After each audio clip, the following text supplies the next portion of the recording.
Hola amigos, ¿cómo están? Bienvenidos a Malteada Láser. Este es un nuevo proyecto que estoy iniciando junto a mi esposa Julieta, en el cual vamos a hablar sobre recomendaciones, reseñas y análisis de películas y series de televisión. Mi nombre es Asaf López y el día de hoy quiero platicar sobre un análisis que hice en la película del Joker, la más reciente película de Todd Phillips que no ha dejado a nadie indiferente. Todos tienen una opinión, todos queremos compartir y bueno, espero que les guste el tema que voy a tratar.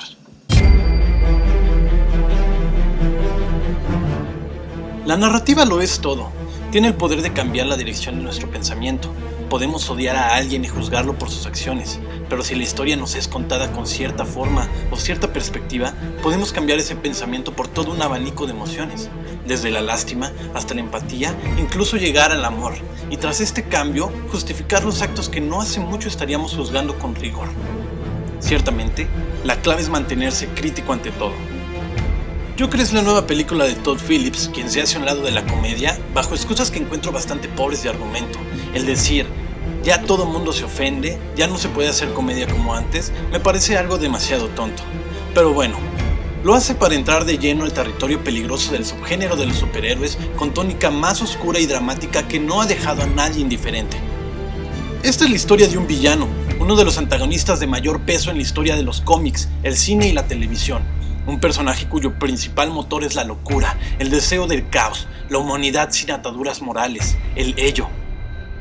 Es por eso que no podemos pedir una historia en la que el principal protagonista aprenda algo que lo haga mejor o que al final de la película lo ayude a superar sus obstáculos.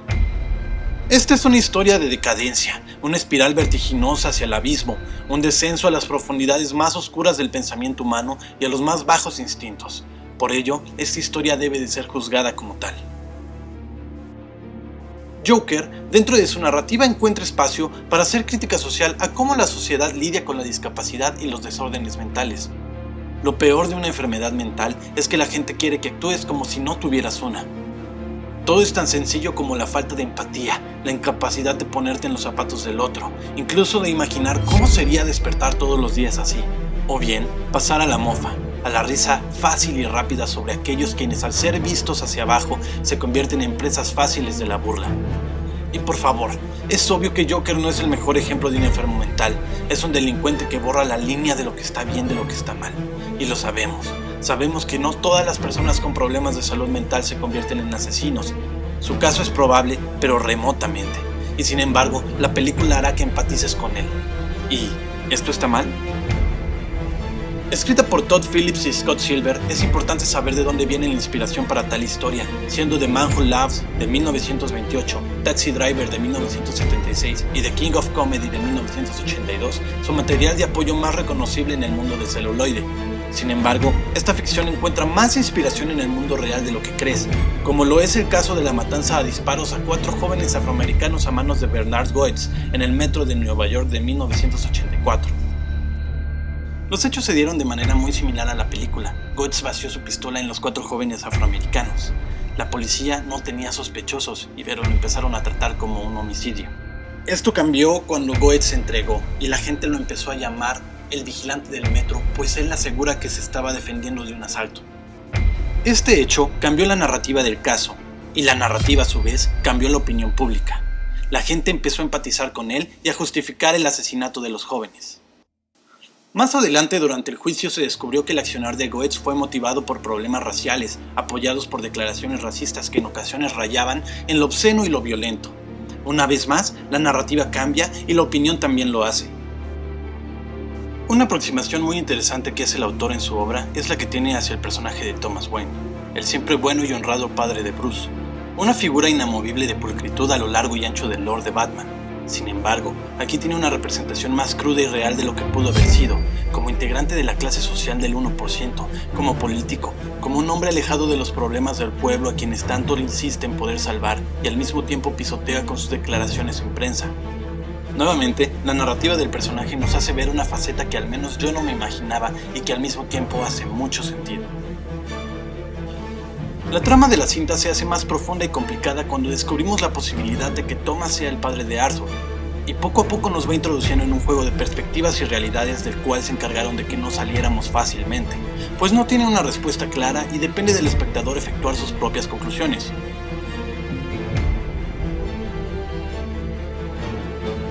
¿Es realmente Thomas el padre de Arthur? Tuvo un amorío con Penny y al enterarse que estaba embarazada utilizó sus recursos y su poder para enterrar el asunto, haciéndola ver como una loca, fabricando evidencia de una adopción falsa. Puede ser. O bien, Penny sufre de delirios e inventó toda una historia para que Thomas se fijara en ella, incluso agregando ella misma esa nota detrás de la foto para apoyar su versión. Puede ser. Todo depende del lente con lo que lo mires. Es probablemente lo más cercano a una caja de Schrödinger narrativa.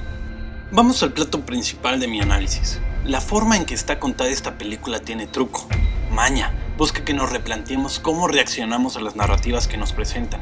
Lo más fácil y humano es caer en empatía con Arthur Fleck mientras camina poco a poco a convertirse en el Joker. Entender por qué se convirtió en villano no solo es una condición que lo aleja de la sociedad, es una niñez llena de abusos que le ocasionó una lesión cerebral, desatando su reflejo de risa ante situaciones de estrés. Después, una vida escasa de oportunidades, con trabajos mediocres y un sistema que deja morir a sus ciudadanos más pobres poco a poco, sumergidos en la violencia e inseguridad, destripándolos de la poca ayuda que pudieran recibir para seguir remando contra corriente. Es algo que no está alejado de nuestra realidad y que incluso podemos imaginar que puede pasar y pasa. Arthur Fleck, al no recibir más ayuda médica, deja de tomar su medicamento. Las emociones se vuelven más crudas y comienza a ceder a su propia oscuridad, a su locura. Esa falsa sensación de bienestar y lucidez entra en juego, y el plan final se cuece dentro de su maltrecha mente, abriendo la puerta a que el Joker tome el control. No vale la pena discutir si es correcto o no la forma en la que describen su enfermedad mental, porque es el Joker, un personaje ficticio que al final de cuentas tiene que encajar en el arquetipo del personaje. El problema no es empatizar porque como humanos puede ser nuestra primera reacción. El problema es no ser críticos en el asunto, analizar los hechos y no replantearnos si merece o no nuestra empatía. Me recuerda el caso del asesino de Catepec, un feminicida que atacaba en el Estado de México, cuando en la narrativa del caso se empezó a introducir su historia, en la que fue violado por una mujer cuando niño. Una parte de la población empezó a empatizar con él y a justificar sus actos. No podemos caer en eso, no podemos justificar el asesinato o la venganza, y debemos guardar nuestra empatía para aquellos que han sufrido pero no recurren al abandonamiento de su humanidad para cometer actos abominables. Es empatía para lo que nos transmite esperanza, no a lo que nos despierta nuestros bajos instintos. Volvemos al caso del asesino de Catepec. Si las mujeres violadas a diario tomaron la misma postura que él y emprendieran un homicidio serial apuntado a los hombres, hoy estaríamos diezmados. Es por eso que después de analizar lo que ocurre, no podemos empatizar con el Joker, pero podemos entender de dónde viene y cómo nosotros podemos evitar tener acciones que repercutan en una minoría o un grupo vulnerable, sea cual sea el caso.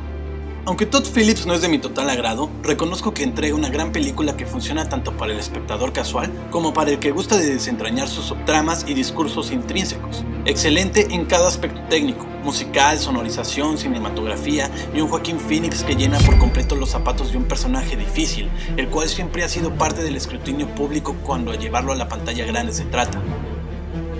Quiero finalizar con lo siguiente, y repito, el mantenerse crítico ante todo es la clave. Las narrativas se pueden manipular para alterar nuestra percepción. No solo aplica para esta cinta, para la vida en sí, cuestionar todo, incluso nuestras propias acciones para esclarecer nuestra visión. Joker funciona en muchos niveles, y en este análisis me enfoco solo en uno de ellos. Y bueno amigos, esto es todo por este video, espero que les haya agradado, que de alguna forma les haya hecho ver esta película de una manera diferente y me gustaría saber cómo reaccionan, si les gustó, si no les gustó, si piensan que Joker es la mejor película del año, si es la mejor película de la década, no sé. Estoy atento a recibir todos sus comentarios y esperemos que llegue a mucha gente para que vea si vale la pena o no seguir con este proyecto. Y bueno, eso es todo por hoy. Yo soy Asaf López, en las redes me encuentran como Saporrules y pues muchas gracias.